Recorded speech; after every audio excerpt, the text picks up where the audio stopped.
Well, Don, hey, we'll get started. Okay. And let me just tell the students here that these guys are great guys. I mean, if you want to see an example of staying healthy and adventurous and loving life, well into adulthood. These guys are not old, but you would think they were 20, okay? And they're fun. And so they have a passion for many things, and this is one of them, canoeing. And we have a regatta coming up in May that we hope you will be involved in. But I have been able to canoe with a bunch of these guys. Isn't that Canoe Fest or different things? There's lots of things. There's lots of things coming up. River trip, we've got all kinds of things coming up. I'll let you know all about it, Andy. Don't worry. Yeah, we're coming up. But we got a great presentation tonight, and Don's going to present that and then present our presenter. And we are just glad that you could be with us, take time out of your schedules, guys, you as well. And so we're excited about the presentation tonight. So Don, I'll turn it over to you. Okay, cool. I'm not going to put the first slide up. We'll do that in a moment when Bob speaks, but because this is kind of a small informal thing. But welcome to the virtual Paddlesports guest speaker program. And this is a new initiative we're trying out by the Culver Canoe team, and in conjunction with Dana, who's heading up the Paddle Sports Club there, and we want to thank him as well as the leadership, Sophie Nash, and also Max. That's great, Max Gifford. And so our purpose was to try to educate, motivate, and inspire the Culver Academy students on paddle sports. And a number of us are enthusiastic about paddle sports, and in our day it was canoeing and kayaking. Now it's broadened. But I'm Don Giacchetti. I'm graduated in 1971 from Culver Military Academy. I'm a member of the Culver Canoe team, and we believe canoeing, kayaking, and more broadly paddle sports is a lifelong sport and activity that develops personal athletic abilities, physical health, and leadership skills. And this evening we have a presentation by Rob Mitchell. And we're recording this, so a lot of the students that weren't able to attend, and we know that there's many because, we had to move this back and forth, and the hockey game tonight, and we understand all of that, but it's going to be recorded, and we'll put it up on the Culver Canoe Team YouTube channel for those would like to look at it later on. And there's other people signing in as well, that and a number of them that I know couldn't make it. Anyhow, we've got Rob Mitchell tonight, 1967, Culver Military Academy, an Olympic K1 kayak paddler. And Rob's going to review his paddle sports background, what motivated him to pursue Olympic competition. And just as a little bit of background, I first knew Rob when I was at Culver as an 8th grader back in 1967 in the spring. I was on the canoe team, and Rob and his partner then, Jim Etchen, who has passed away a few years ago, great canoeer and captain of the team back then. They won the prestigious, what am I trying to say, Tippecanoe River Race, 30-mile river race downriver, and they're also the Indiana State canoeing champions. So the next time I saw Rob was 5 years later, in 1972 at the Olympic trials. It was the canoe sprint trials in Rockford, Illinois, and over 4 days of intense competition, I watched Rob become the top K1 kayak competitor in the USA, and he went to the Olympics after that. Meanwhile, my C2 canoe partner, Ward Wilkins, who's actually on here tonight as Lorraine's iPad, and he sees some of the we became the number 3 ranked C2 canoeing team there, and as a 19-year-old, recently turned 19-year-old, and a year out of Culver, that was a major accomplishment for us, and a thrill to be competing, at the top levels of canoeing in the United States. And I got to say, I was an 8th grader, but 4.5 years of paddling at Culver helped me get to there. And I think as you guys go throughout your life, you're going to hopefully continue to paddle, because it's a wonderful thing. So we want to thank again the Winter School Paddle Sports Club for making this possible. We're going to have a brief Q&A at the end.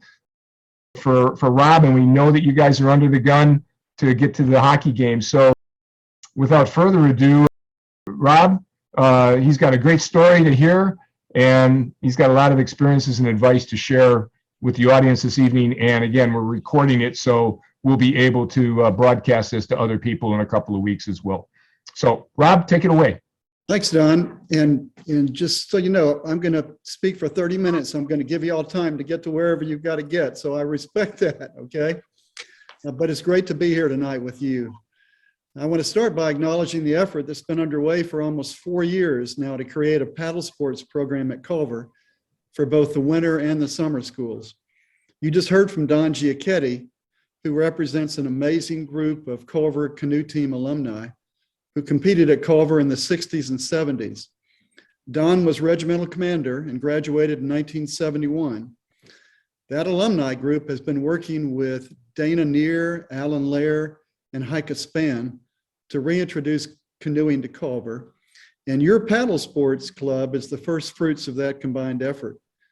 We'd like to create a legacy for you and future generations of Culver students that introduces you to paddle sports in a way that adds to the quality of your lives and provides you with an indoor or outdoor activity that you can enjoy for the rest of your lives. And we alumni are a testimony to that, to being able to enjoy the sport for a lifetime. So I'm going to go to the slideshow now, if I can do that.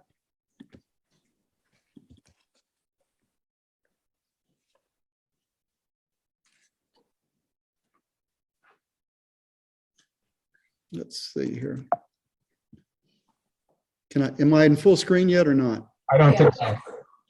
Or most of the way.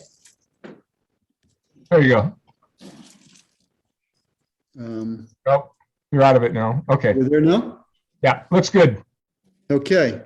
I titled this Munich Olympics, Paddle Sports and Life Experiences because it all works together.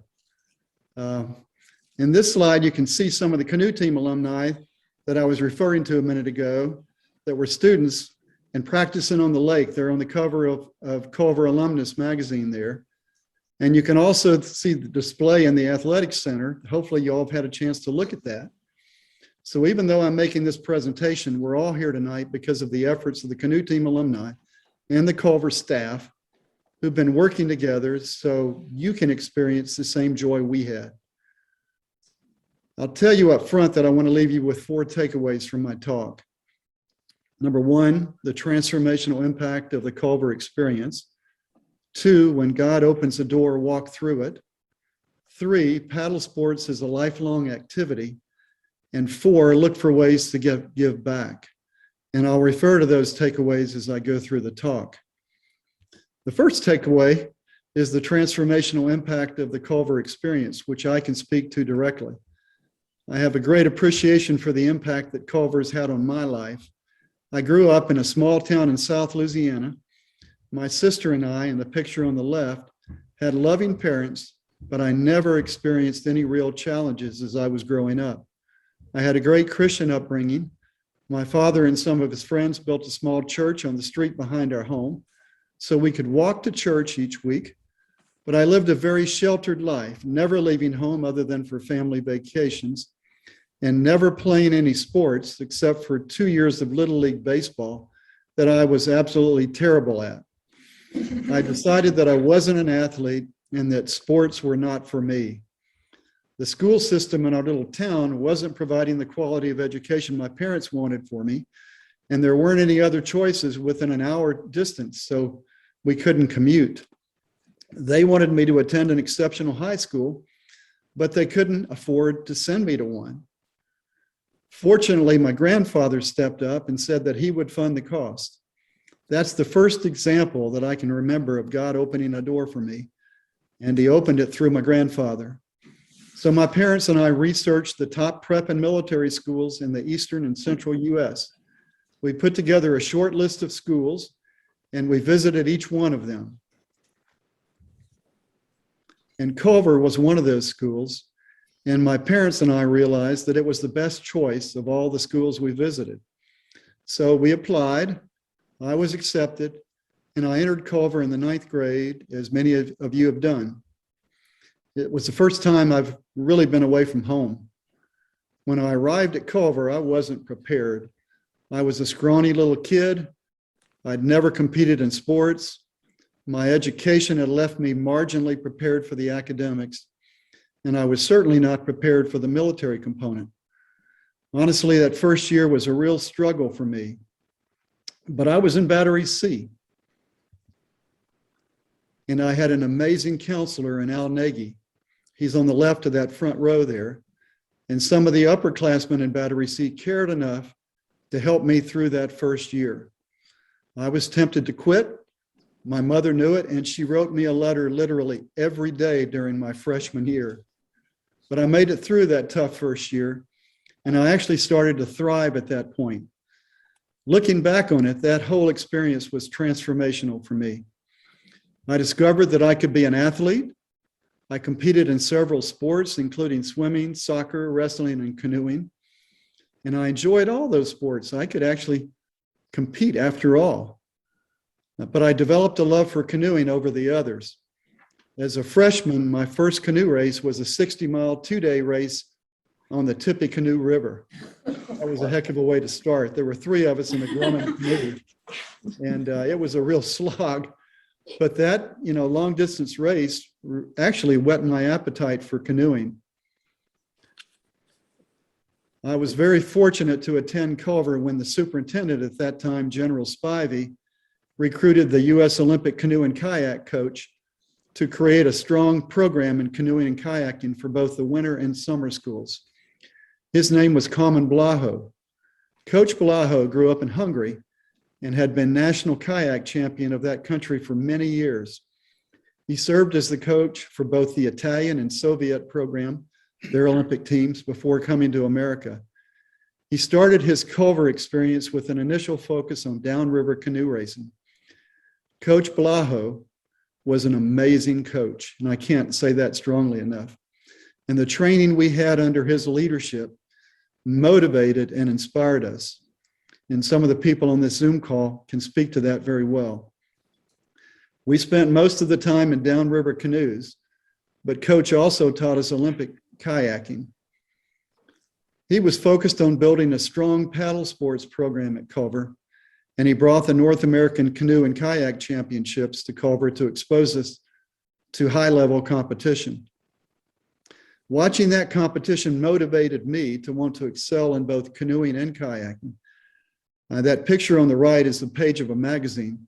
I can remember seeing Gabber Joe, he's the one at the top of that page, and who was the Canadian champion during his races, and Marcia Smoke, who's at the bottom of that page, win their races. Marcia has won more kayak races than any other woman in the history of America. And she lives right up the road, just on the outside of South Bend. But Marcia invited me to train at her home in Michigan the following summer with the team that she was coaching at the time. So she really got me started along with Coach Blaho. I began my last year at Culver with high hopes, but Coach Blaho died unexpectedly of a heart attack my senior year, and we were all devastated by his passing. After his death, his wife, Margot, who was also from Hungary, came to me. She could only speak a little English, but she gave me her husband's Culver workout uniform. You can see it at the bottom of the slide, and here it is right here. And she said 3 words to me: go to Olympics. And that planted the seed in my mind. I still have that uniform, and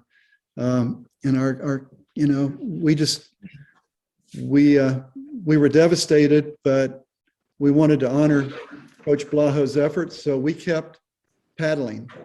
And my partner, who was Jim Etchen, and I competed and won several races during that next year, including the Indiana State Championship and the first Common Blaho Memorial Trophy awarded at the Tippecanoe River Race.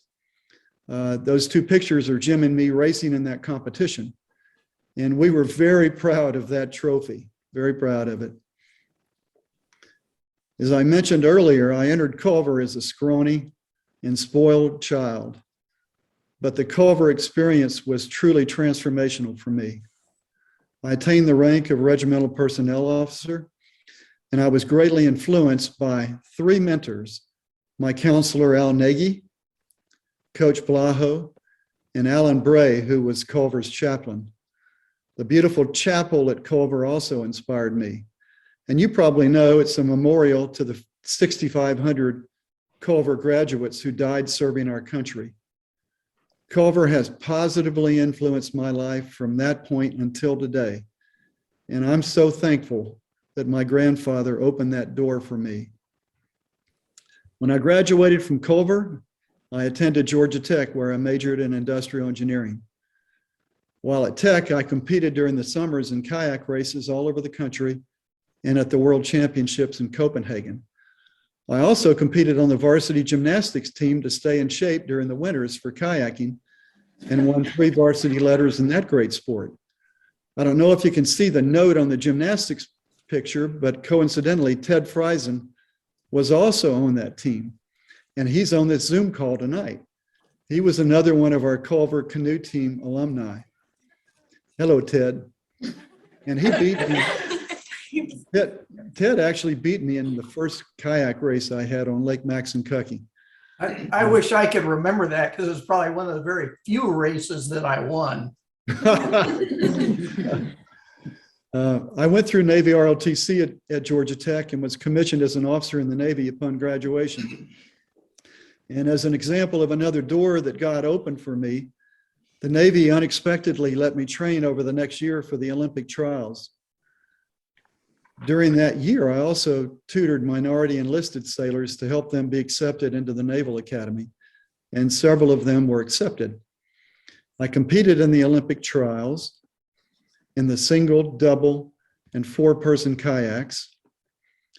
And I was ready for the competition, but I was also very worried that I wouldn't make the team. But I was thrilled to win the single kayak event at the trials and to be selected to the U.S. team to represent our country in the Munich Olympics. Great experience going through those trials and just bonding with my team members. Here's a picture of me with some of my teammates as we traveled to Munich. I'm on the right side, and the picture also included Roland Mullen, who was standing beside me. I'll share a little bit more about Roland in a minute. As you might imagine, competing in the Munich Olympics was an awesome experience for me. Here are 3 pictures I took during the opening ceremonies. The one on the left was taken as the torchbearer climbed the stairs to light the Olympic torch, and the one on the right shows the raising of the Olympic flag.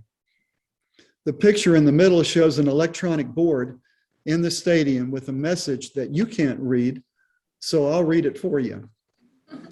Whatever each one of us may consider to be the sense of these games, and even if we can sometimes offer only imperfect and illusory solutions to our problems, may we all recognize the Olympic Games as a festival of hope. What a great message. Festival of hope it truly was. Being able to interact with athletes from all over the world showed me how the Games created more trust and understanding between countries.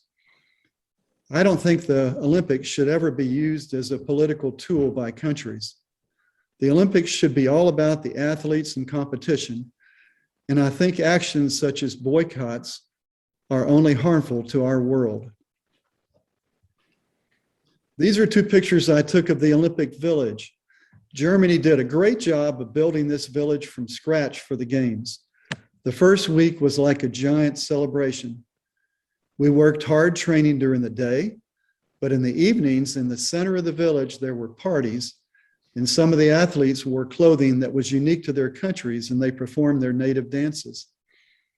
I had the opportunity to meet athletes from many other countries during that time, and it was really quite a privilege for me, one that I'll certainly never forget.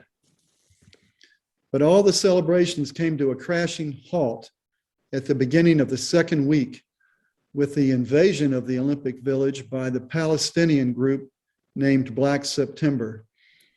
These terrorists took 11 members of the Israeli team hostage, killing 2 of the athletes immediately. We watched it unfold from our adjacent rooms. I think anyone who was about my age remembers that terrorist event vividly. If you look closely, you can see in the picture on the right, the ambulances and emergency vehicles parked near the Israeli team building during the standoff.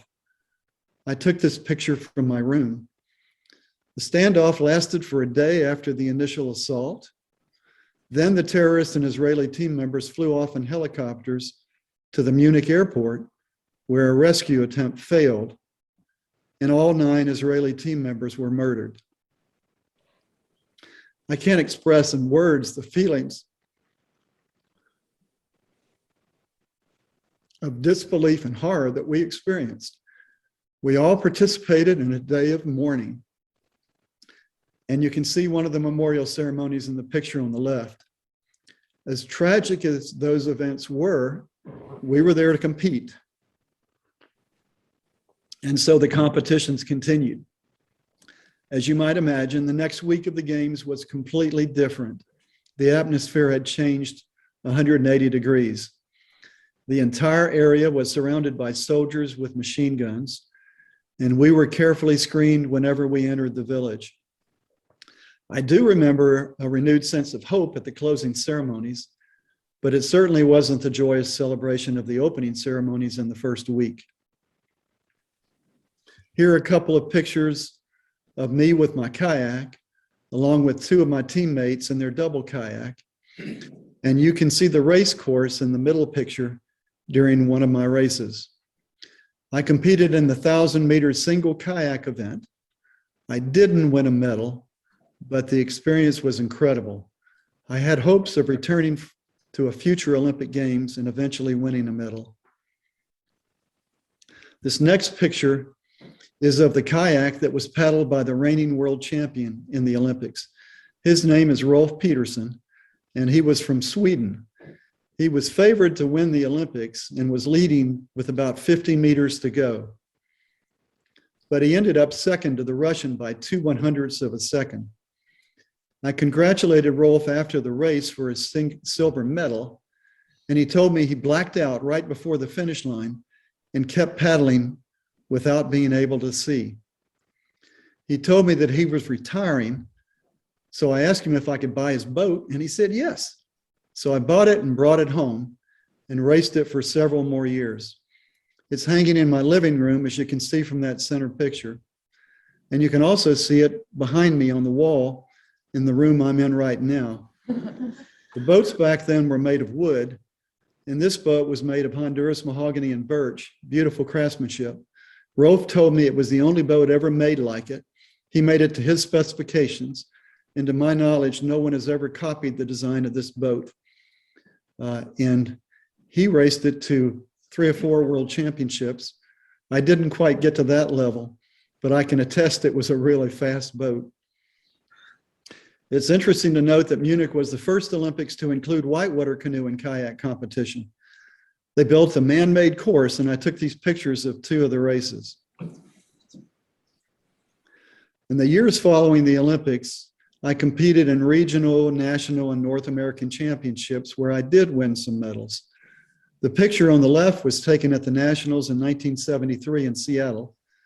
I'm in the yellow jersey with my partner, Phil Rogaszewski, who is from Minnesota. And the picture on the right was taken at the North American Championships in 1974. That's my wife with me on the victory stand, and we had just gotten married when that picture was taken. My mother took the time to assemble some of the medals that I had won in these 2 frame displays. And some of the pins on the right were national pins that we traded with athletes from other countries at the Olympics. Culver actually brought me back for their career day in 1974. And I enjoyed sharing my experiences in the Navy and the Olympics with the cadets. The Navy was really good to me.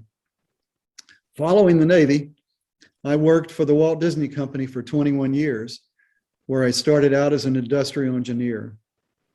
My first office was on the ground floor of the monorail building.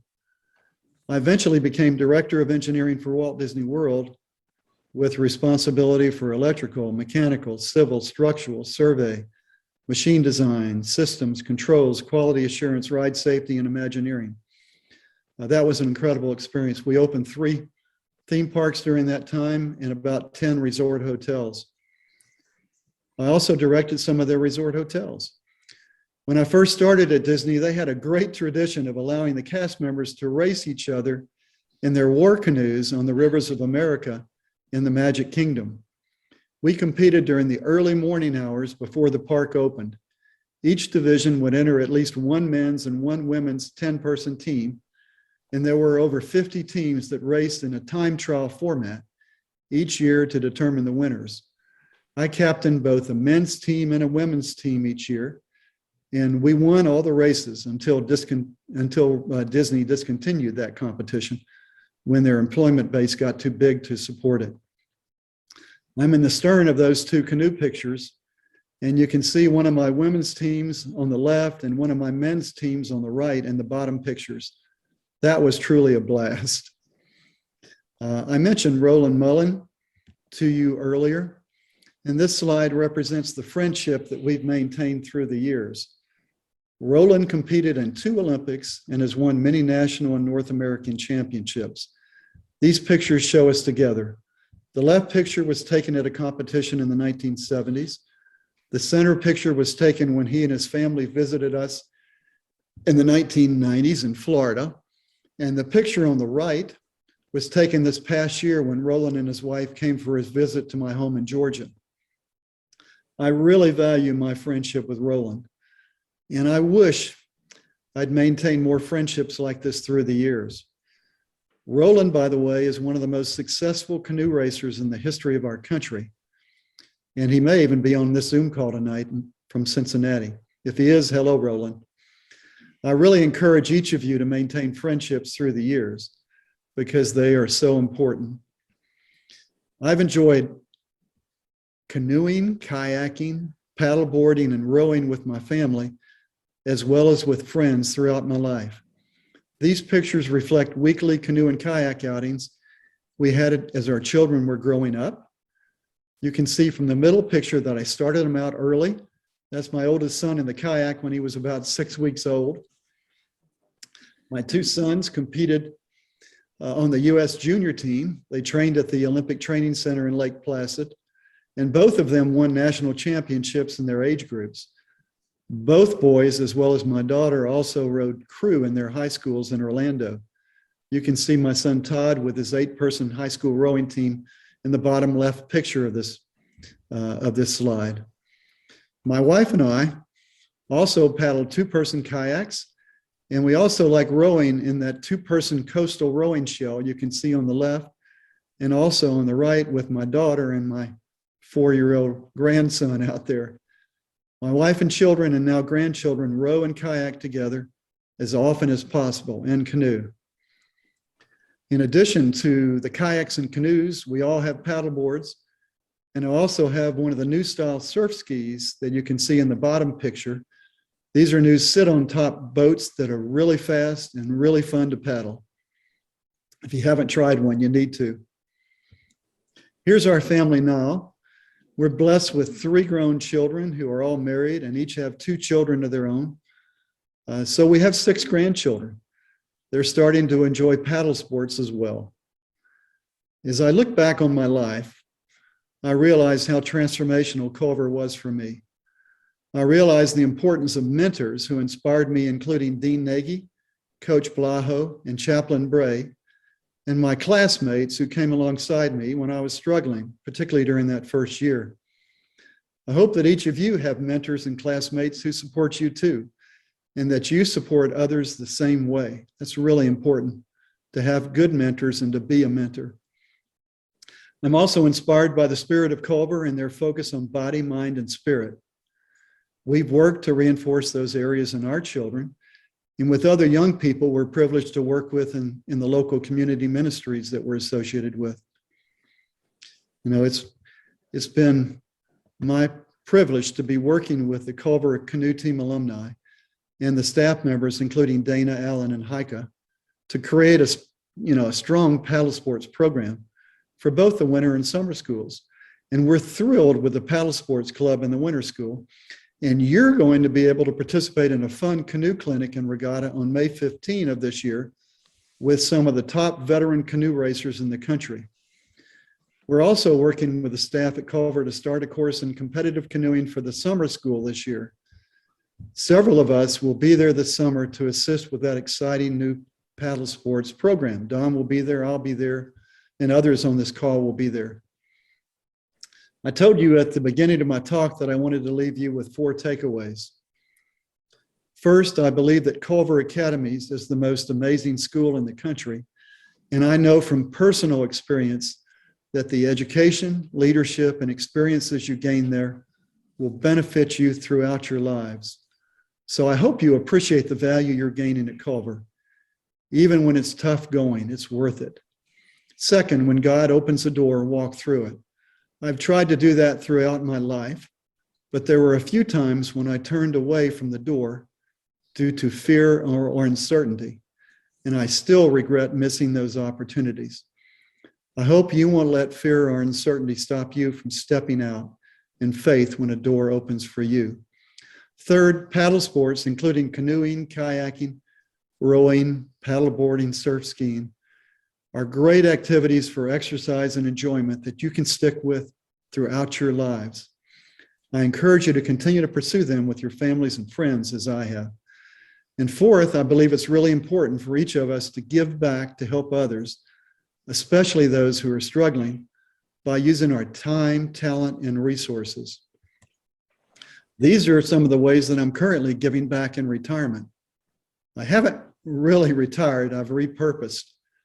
I share this with you not to brag, but to encourage each of you to find ways to give of yourself to help others. It's important to do that at every stage of your life. That's the best way that I know of to love one another. And last, here's my life verse.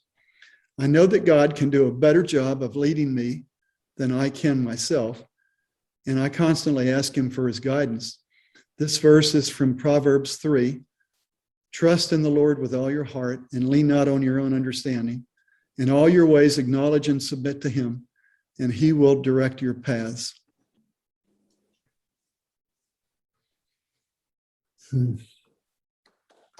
So, I want to give you an illustration too that kind of illustrates what I've been talking about. I started with 2 identical balloons. These are 2 balloons that I blew up. The first one I blew up inside a mason jar, as you can see here. The other one I blew up with no artificial constraints or predetermined boundaries. The balloon in the jar represents the ways that we let artificial boundaries or limitations hold us back. Don't live your life limited by such artificial barriers that keep you from achieving your full potential. I remember a key decision point in my career where I was offered an amazing opportunity, but I turned it down. I talked myself out of it. I thought it was too risky. I didn't think I had the experience. I was too comfortable with my current situation. Don't ever let yourself say that you can't do something. You have tremendous potential. Use it. Never underestimate your potential. Encourage each other to grow in body, mind, and spirit. You may have heard, and I imagine your teachers and parents have heard, that to thrive, we need both roots and wings. I consider myself blessed that my family life, in my years at Culver, gave me a firm foundation, the roots that enabled me to spread my wings and fly. And I wish the same for all of you. Thank you, and God bless you.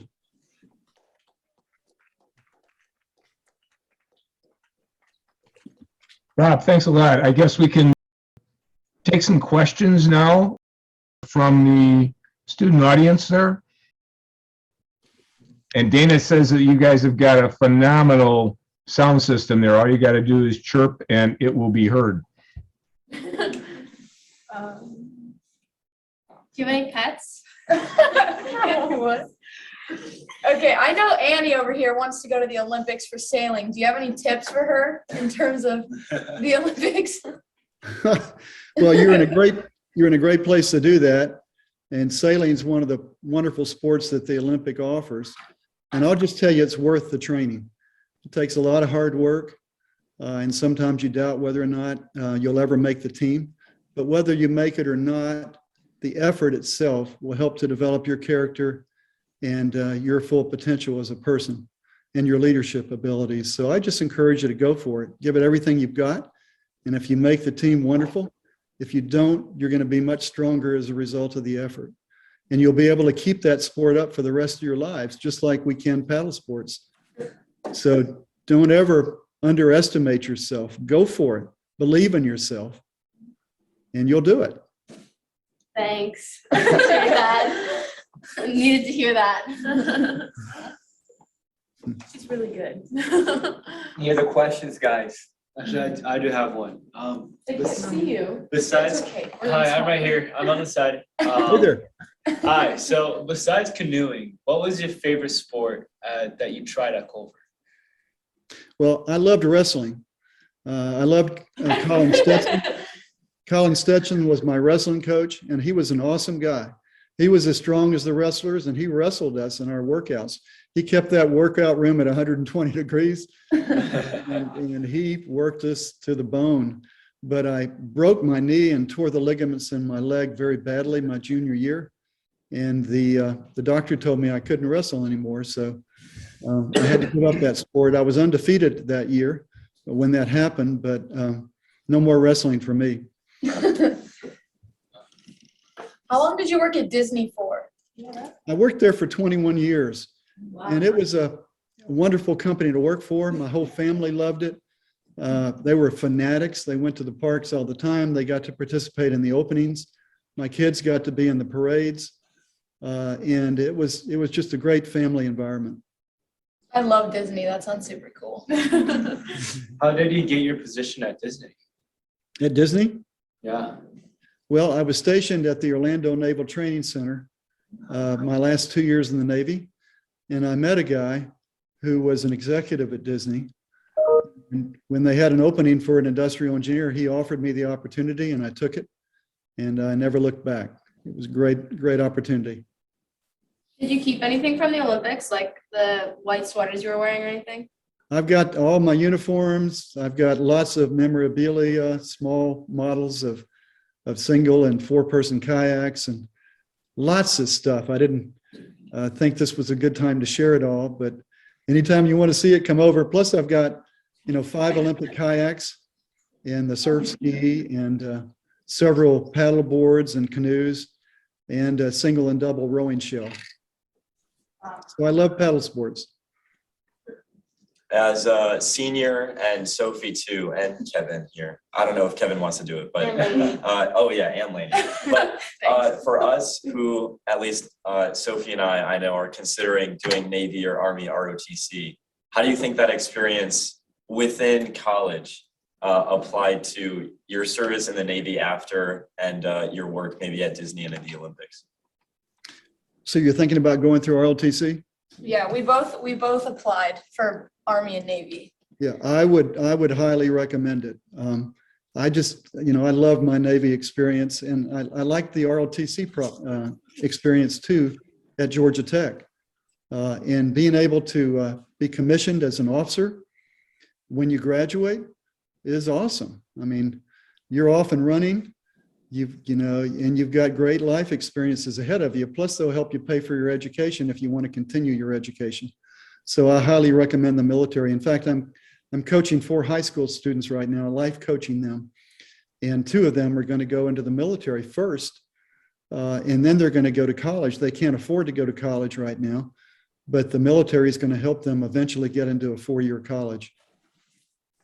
Yeah, in fact, if you're thinking of ROTC, let me throw in a pitch for one of the service academies, which are also absolutely fabulous experiences and in a great way to get going in your professional life.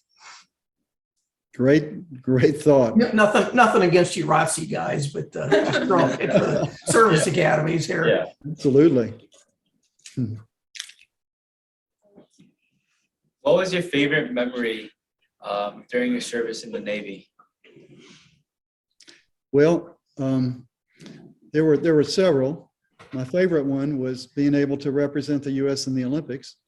That experience was awesome. Being able to tutor quite a few minority enlisted sailors and see several of them get accepted into the Naval Academy when they couldn't, when their grades wouldn't let them do that. That was a very rewarding experience for me. I just love the people in the Navy, and just the whole atmosphere was really, really, really good.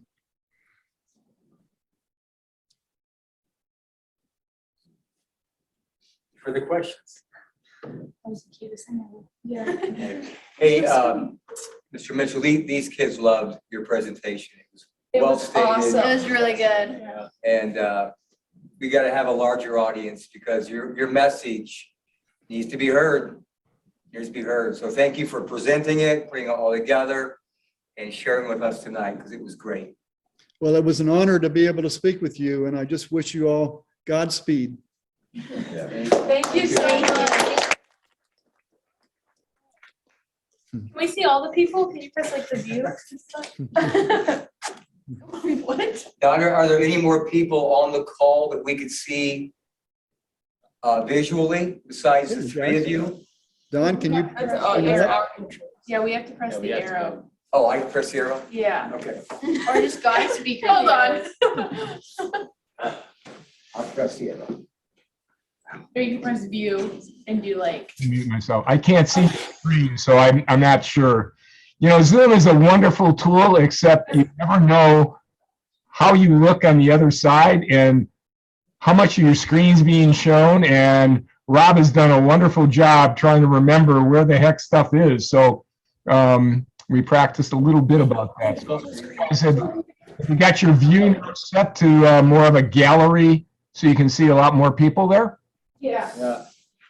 Okay. Hello. Hi. Hi, everybody.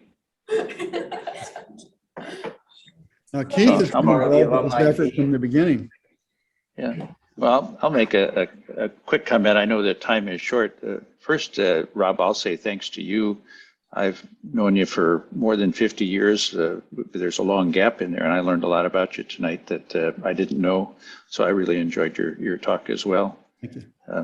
For the students, I wanted to point out that this program predates your hockey program. That's hard to believe, but there was no hockey team when we were all there. And I think the things have changed, but we're hopeful that you'll all get excited about the paddle sports opportunity. I was gonna, I hope it's okay, Rob, Roland Mullen, who you showed pictures of, is planned to be at the May 15th clinic, the Winter School Clinic, that's coming up in just a short while. So that would be a nice opportunity for the students who are there tonight to meet the gentleman in the picture there that was with you in Munich. And the other thing is a personal note. I gather that Ward Wilkins is on the call. Ward was one of the primary competitors for Steve Kling and I when we were 1 year behind you, Rob. And so I haven't seen or heard Ward for more than 50 years, but I've heard a lot about you from Don, and I'm delighted that you're on the call, and I wish you well. Thank you, Keith. Where are You you look all just- from? Well, so I'll answer. So I'm Keith Oldham. I met some of you last year. I gave a little talk at the clinic last May, so we won't dwell on all of that. I'm speaking to you from Milwaukee, Wisconsin. I'm a pediatric surgeon. I do general and thoracic surgery in children. I'm going to retire here in a few months and move to my home in the Puget Sound area on Orcas Island.